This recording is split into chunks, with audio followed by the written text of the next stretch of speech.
భారతదేశంలో మొట్టమొదటి జనాభా లెక్క జరిగాయి. 1872 సంవత్సరంలో భారతదేశంలో జనాభా లెక్కలు మనకి ఎవరి కాలం జరిగేసరికి లార్డ్ మేయో కాలం జరిగాయి. అలాగే 1881లో the series of the senses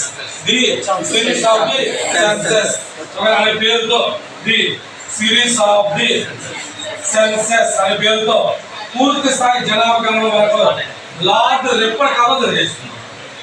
పూర్తి స్థాయి జనాభా గణన వరకు లార్డ్ రిప్పర్ కాలం జరిగేది. అప్పటి నుండి ప్రతి 10 సంవత్సరాల ఒకసారి మనకి జనాభా లెక్కల సేకరణ చేస్తున్నారు. ఇక 1881 నుండి 2011 వరకు జనాభా లెక్కలు మనం చూస్తే 2011 లెక్కలు చెప్తే 2011 జనాభా లెక్కలు 15వ లెక్కలు. ఎన్నో లెక్కలు? 15వ లెక్కలు.